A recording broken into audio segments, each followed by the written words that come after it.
office, no problem at all. Your 5 and 9 plus, very loud, not far, well, that's excellent stuff. And yeah, the 7300. Hey guys, today we are going to do something very exciting. We're going to take this little card, put it onto a Raspberry, and put the Raspberry on a 7-inch LCD touchscreen and turn this into a transceiver from 160 meters to 10 meters. So far it's only a receiver, or in this part 1 video it will just be the receiver, and then part 2, when I hopefully get my transmitter part of this done, I will also make a video on getting that finished.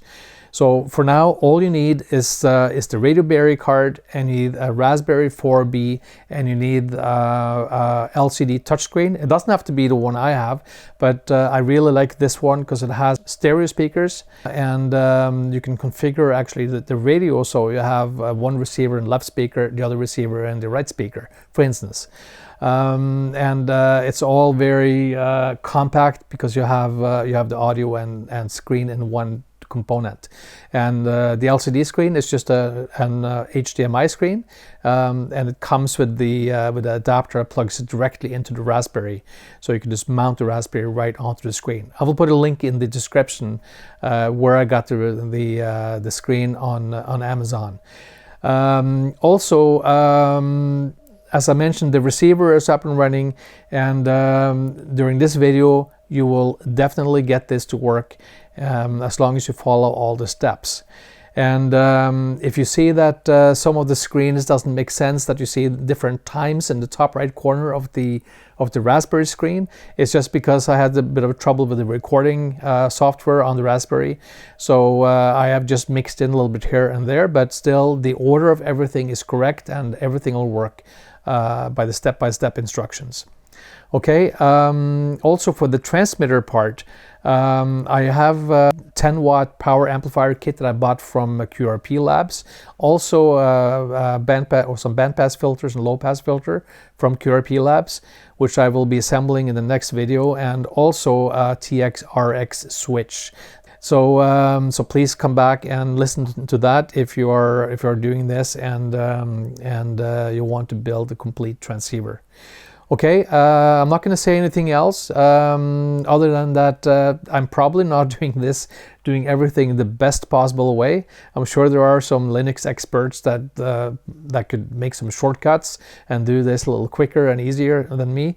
So just comment in the comment section if you have some suggestions. Let's start by putting the Raspberry image onto the micro SD card.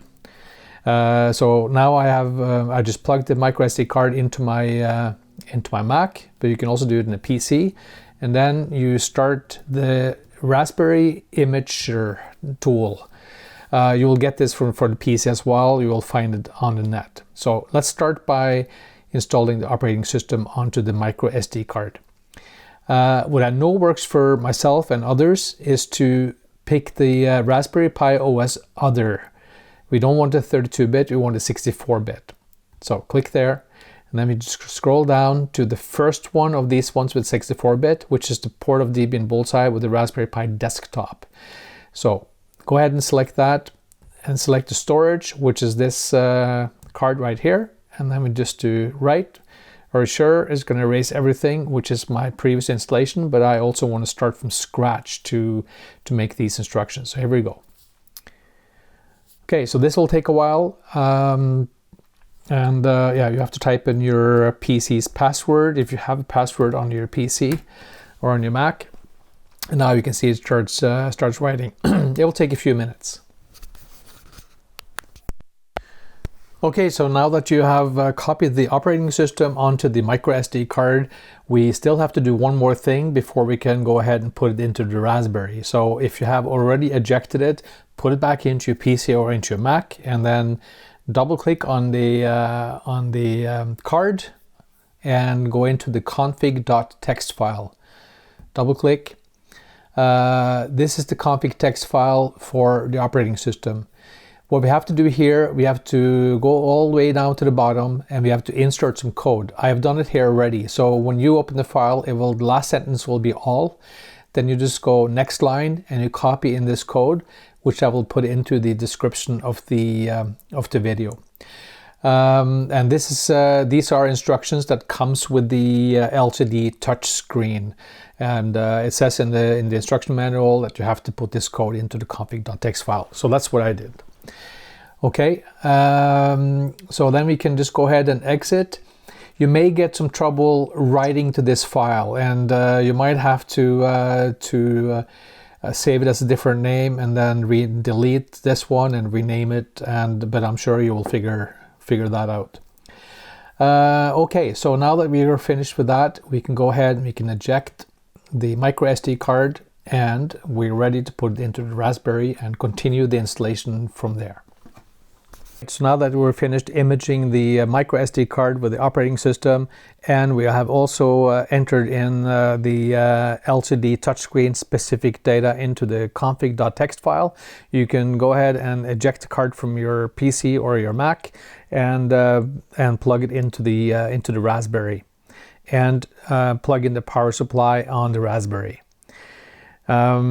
So when the Raspberry boots up, you will see that it will start asking you questions because it's the first time. So just to answer the questions, you have to select which country you're in and your language and a couple of things in your time zone.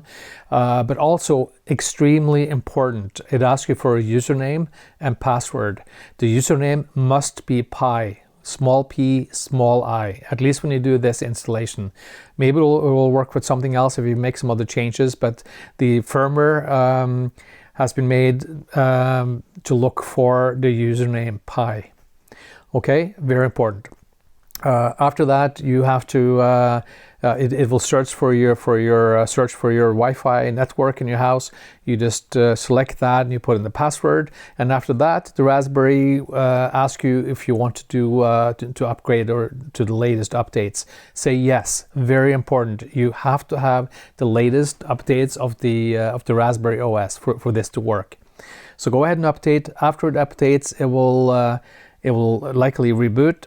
Let it reboot, and just make sure the desktop is up and everything is okay, and then you can just unplug it, because it tends to heat up quite a bit when you do this installation. So just unplug it, let it sit for a couple of minutes, plug it back in, and then when the desktop is back up again, we'll start installing the firmware onto the Radioberry and in the Raspberry to get this on the air. Now we're ready to install the firmware and the software onto the Raspberry and the Radioberry, but before we do that, we want to change the resolution of this LCD screen, because as you can see, everything is very small, it's very tiny. So when I open up this terminal window, it's almost hard to see what you're doing. So let's just go and change the resolution. So you do that by left clicking on this Raspberry symbol, then you hover over Preferences, and you just move it down here to Screen Configuration. Click. And when you get here, you right click where it says HDMI 1, and you go to Resolution, and then you select 1280 by 720. This is a 1024 LCD screen, but it does not let me select that, but it lets me select 1280 by 720. So we're going to go ahead and do that, and then I apply, and then it will give you a message that you have to reboot the Raspberry. So let's go ahead and reboot, and then we can see better what we're doing in the terminal window on this little screen. Okay, we're back after changing the resolution on the screen. So now it looks a lot better, and now we can actually see what we're doing. So that's great. So to start installing the firmware and the software, let's start by going to the browser on the Raspberry, which is called Chromium. And once you get to Chromium, we have to find the installation code. So here, or at least the links to it. So we go to github.com. And github.com is a huge repository for many developers. You can search for code for many things and a lot of Raspberry code, and you can download it from here, and it's a great site. So let's go and search for Radioberry.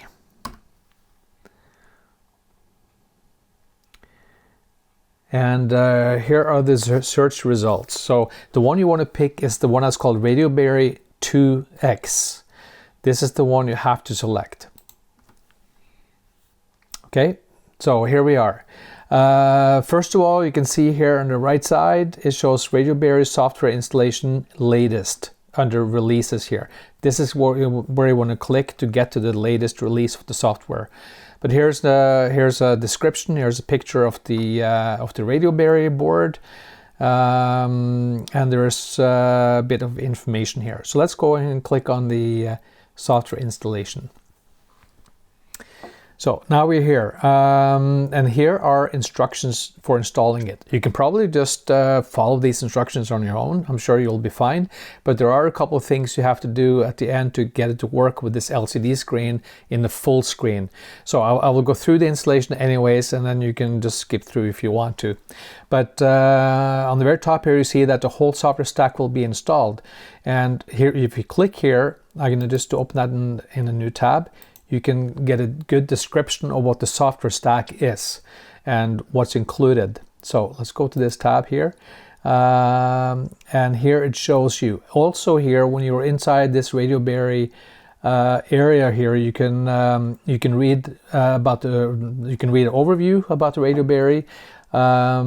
You can look at different kind of installations. You can look at how to install it for CW if you want to run the Pi HP SDR, and you can also get some hints if you're not getting this to work.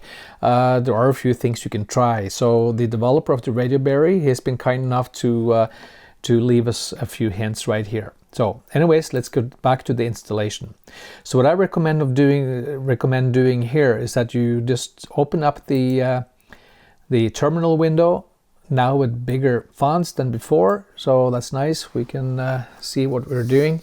And then we'll just start following the instructions. To start with, you have to go to the temp directory. So we just do cd/temp. There we go. And then this command right here is the command to get the code from his site on the GitHub. So let's triple click here and do Control-C. And then we go to, let me see, I should have made this window a little smaller actually, so I can get the terminal. So we just right click and do paste and push enter. So now we have downloaded the code. It went pretty fast. And then we do, we have to do chmod, which is to change the permissions of the files. We downloaded, so we go here, we paste that in. Paste, enter. There we go. And then we are running the installation script. So this ending with .sh is the actual installation script. And then we're going to paste that in here. Paste. And now it asks you install CL016 or CL025. So when you look on the Radioberry board, the biggest chip there is the Cyclone chip. On that chip, you can see it's written either CL016 or CL025. It's very important that you select the right one here, otherwise it's not going to work for you. So in my case, I have CL016 on the Radioberry that I bought just now in, when did I buy it? In July 2023, so July this year. I bought it from AliExpress, and that's the version I got. So I'm going to go ahead and push 1 and install the code for CL016. So here we go. Now it's just going to go through the installation. It will take a couple of minutes, well, maybe not even that long. Then we can go on to install this Pi HP SDR script.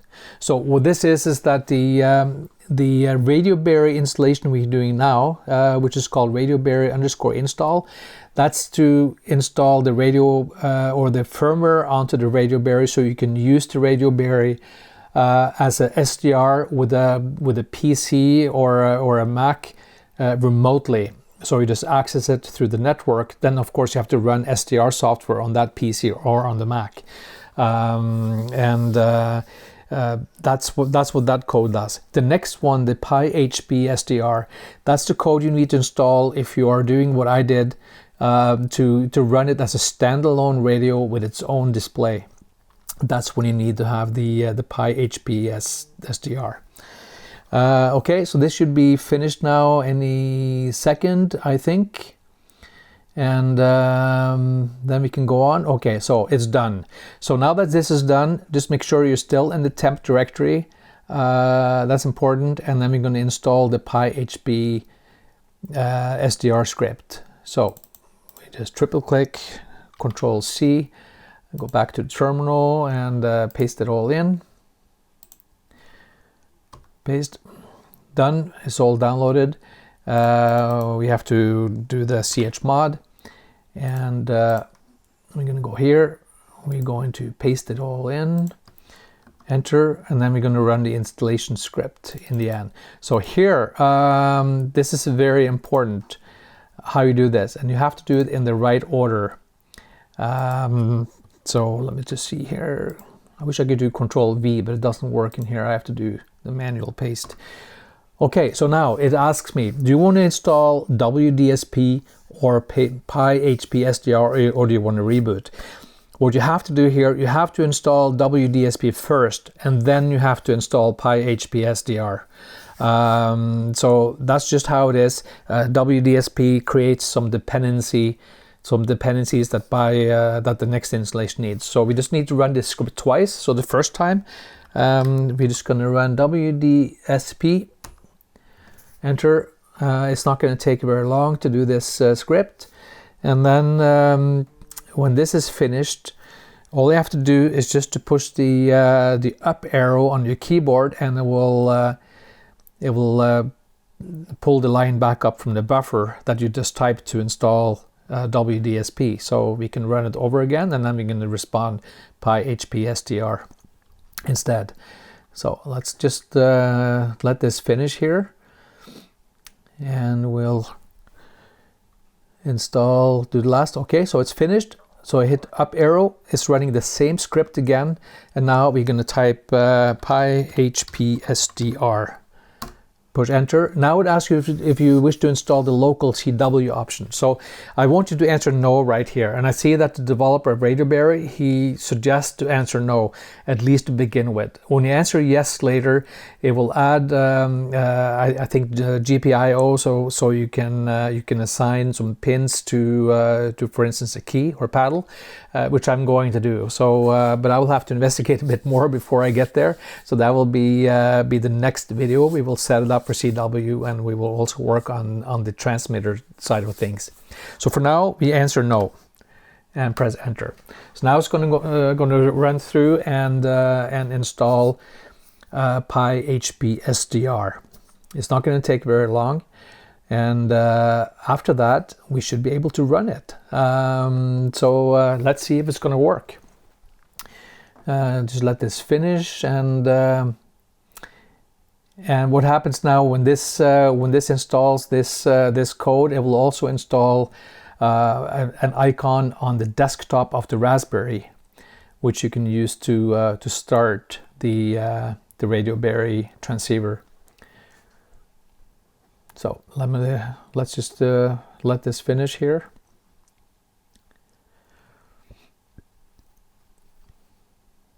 So just keep in mind that when you do this installation, the Raspberry brings up the temperature quite a bit. And I know that at a certain temperature, I think it's 80 degrees Celsius or something, it stops working, or you could get an error. So it is advisable when you finish doing all the installation, although and even if you do a reboot, it's better if you just unplug it, just let it cool down for a couple of minutes, and plug it back in again, and then start the receiver. But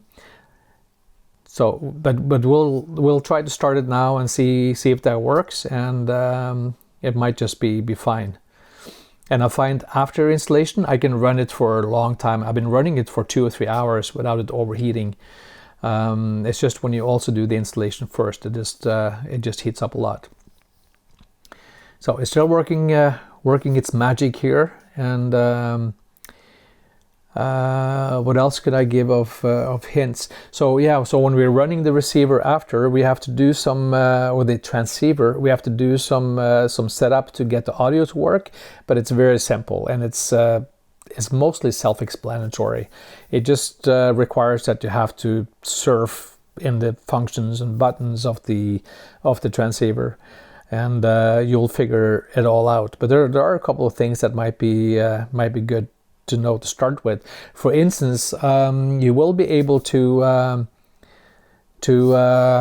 set up a VFO A in the left speaker and a VFO B in the right speaker if you want, or if you have like for two separate receivers, which could be handy. And as you saw in the beginning of the video, this LCD screen has actually stereo speakers, and it's all HDMI, so it's very easy to configure like that.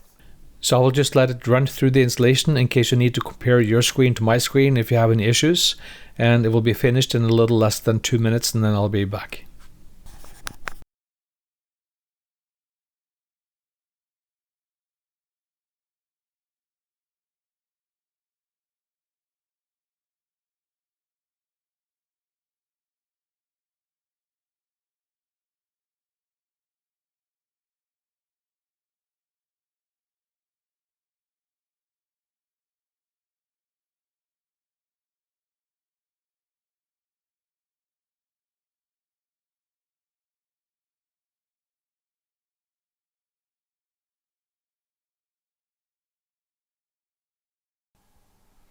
Okay, there we go. It's finished installing everything. So now we should be able to close this this Chromium window, and now we see we have an icon here on desktop.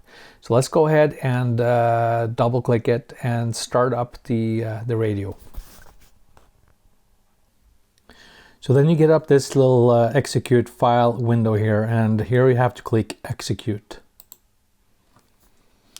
So now when you do this for the first time, it will show here it will show some lines with mapping or planning, sorry, and that will take a couple of minutes, and after that it will come to the discovery devices text in the window here, as you saw. So the reason I didn't get it now is because I did it while I was recording, and then of course someone came into the room, so I had to abort the recording and start over again, and now it's already done the planning. So, but you will see that, and that's quite okay. So now we're here at this screen where you can see these two lines. This is all good. So this is Hermes Lite v2 software or firmware, and then the protocol 1 version 7.3. So it all looks good. And here it shows the gateway IP, and here shows the IP address. So here you can just click start on this second line. And now, drum roll. There we go. It's up. You saw briefly sequence error come up. When it reaches a certain temperature, it does some strange things, but this is also because we have been doing the installation right now. So this is why I advise you to unplug it and let it cool down before you start the radio. It's always a good idea. It does not heat up as fast when you just run the radio. I have had it running for 2, 3, 4 hours with no problems, and it never reached 80 degrees, but now you can see here it's up to 81.7 degrees, so that's quite hot, so it may just shut down. But you see now that it's working. There's no audio. We have to set up the audio by using this the menu here and the RX screen, but we will do that after we make another important change, and that is to make this bigger. So as you can see now, it's it only fills a part of the screen, and this is hard coded. So in order to fill this 7-inch LCD touchscreen, we have to make some changes, and then we have to recompile it and make it over again, and then it will be fine. So it sounds complicated, but it really isn't. So if you just follow my steps, you'll be fine. So let's just close this right away. Click on menu, exit, PyHPSTR, exit. So now we're back at this screen where we finished installing PyHPSTR. And again, PyHPSTR is the application that runs the interface towards the SDR radio. So to get the code for changing the size of the screen, there is another person that made a mod available, so it's a lot easier just to get it from him. So I will put the exact link into the description of the video, but if I just paste it in here, then you can see it right here. This is the text that has to be written in here to get the right code. So we just press enter. Now we have the code, and now if I do directory ls, you can see here now that we have the PyHPSDR underscore install.sh.1. So if you see a little higher here, when I downloaded the code, it downloaded to this file here called .sh.1. So this script cannot be run by itself. It has to be renamed to .sh. But before we do that, let's make a change to the script. So then we have to do the sudo nano, remember, this command right here, and then we do .1 at the end to edit the right script, which is the one we just downloaded.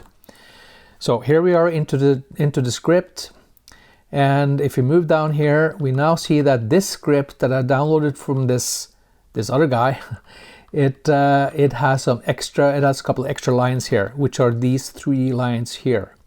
So if we go out to this line, then we can see here he has made this code to fit this screen, 1366 by 768. Ours is 1280 by 720. So then I'll just make the change here. This doesn't do anything what I'm doing right now. This is only a comment, but just to get the comment right. And then we have to go out here to the side, and we have to make this 1280. And we'll make this 720 there. So I can make this window a little wider so it's easier to see the whole change here. This is what it looks like now. And then we go ahead and we save that. Control X, save modified buffer, Y for yes, enter. So now we get this error writing to the file because you get permission denied. So this always happens when you do this. So you have to save it as a different file, which is Control O, which is save as in Nano. So Control O, file name to write. So let's call it sh.new, just like that. Enter. File, save file in a different name. Yes, saved. Control X is exit. So now we're out. We do a directory. Now you can see that we have the sh.1, we have sh.new, which is a newer version of sh.1. So now what needs to happen is that we need to delete the .1. We need to rename the .sh to sh.old, for instance, and then we need to rename sh.new to just sh. I hope this isn't too confusing. So let's just start with removing. So then we just do. We should do sudo remove PyHPSDR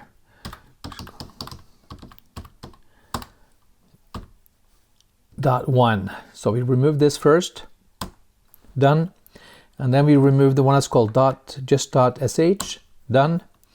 And now we rename. So then we do the mv command. And then we need to rename the one that's called .new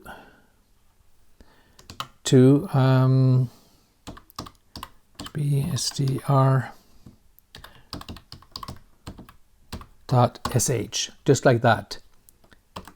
Done. Let's see what the directory looks like now. Now we only have one PyHPSDR underscore install.sh. So this should now be correct. So now that this is done, we need to chmod it to set the permission. So let me see, I have it somewhere inside here. There it is. And this is the right file, chmod, and then we just need to run the installation script. And then we should be done. Run. Then we just go right for the PyHPSDR. I don't think we have to do WDSP first. So let's just do it like this. CW option, no, enter. And then we'll see what it will look like.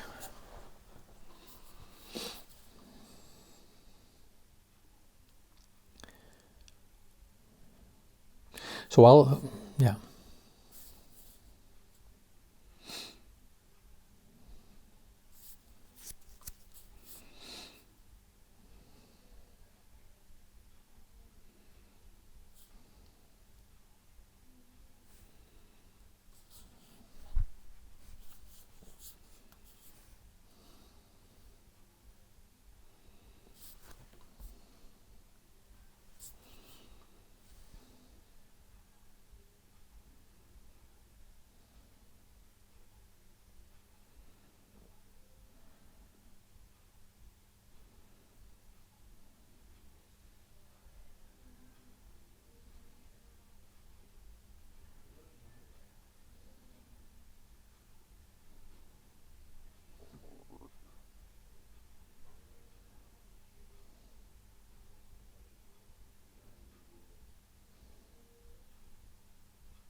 Okay, so it just finished installing. It takes a few minutes, this install. So now let's double click on the transceiver icon again and see what happens.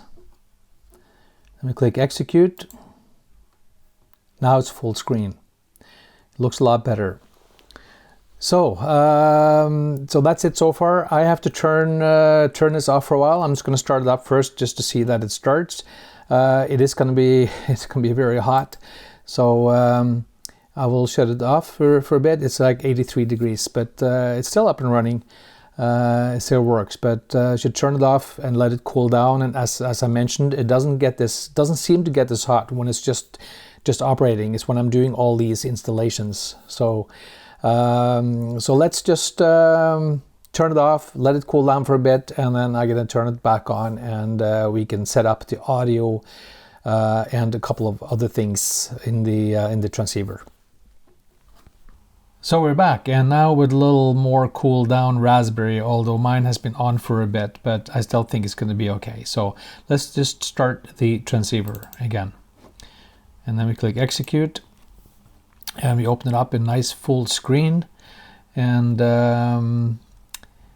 it's discovering devices, and when it's finished with that, then we can go ahead and select the second line here, start, and then the radio will start up. So I also have an antenna hooked up now. It's not a very great antenna. It's an NFED 8010 antenna from, is it My Antennas or something? Okay, so here you can see there's a signal on the band. It's on 20-meter band, and the way this is built up, we have a VFO-A and we have a VFO-B, and both of them have waterfalls, and through the menus you can turn off the waterfalls if you want. You can turn off this whole menu on the bottom. You can turn off just the zoom and the pan.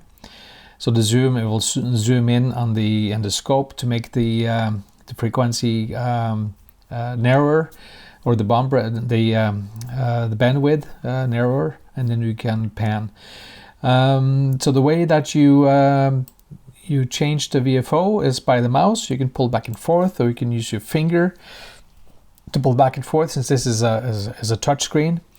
And it's really nice and easy to use. If you click the mouse on the VFO, then you can type in the frequency, or you can go down here and you can just click on the band and you can select band. It's very intuitive.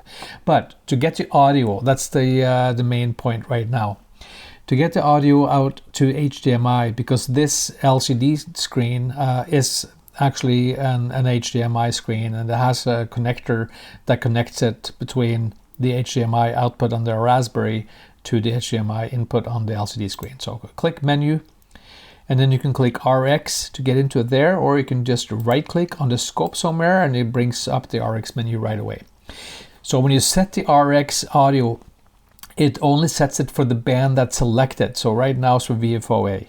So we want to go ahead and pick HDMI right here, and then we want to say local audio output. Now there's audio. You can probably hear a faint buzz right there, faint hiss, I guess.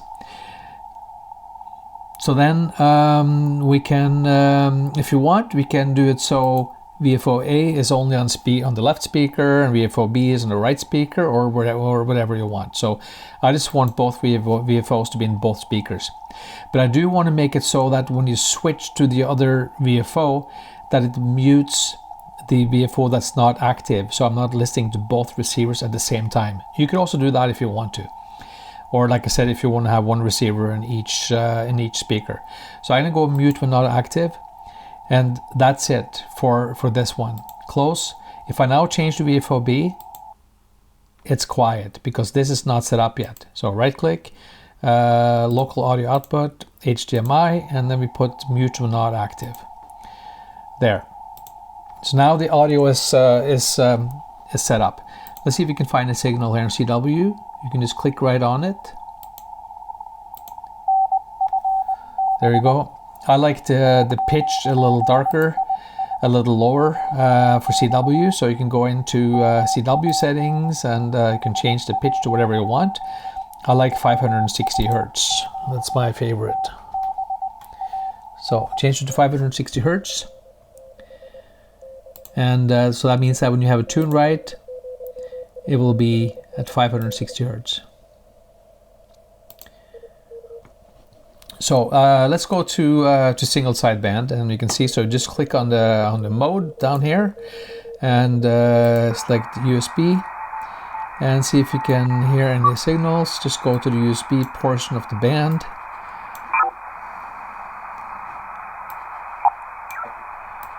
Okay, move on up here.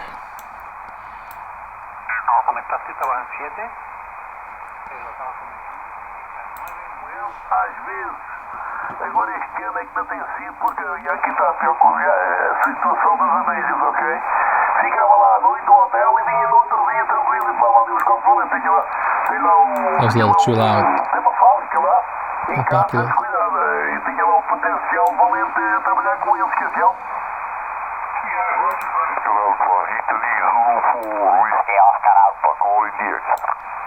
Okay, so audio works just fine. I'm just going to turn this down a little bit. And You can also customize these menus down here. So if I click on menu right here and I click on display, I can remove the zoom and pan, which I don't really use. You can also remove the whole menu if you want, the whole display toolbar, and that way, if you are configuring it so you have buttons laid out, then you don't need to have this menu clearly, right? And then you can customize the height on the pan adapter and whatever. So there's quite a few possibilities. So that's about all I want to show you with the Raspberry, just enough to get it going on as a standalone radio. And I hope the information has been useful to some of you, and that you will make it that it will work for you as well. And so that's all I want to show you at this time with the Raspberry on a standalone as a standalone radio with its own screen. And this is how I like it, and I hope that you also get it to work. So the next video, or maybe the next thereafter, will be to look into how to make the transmitter work. And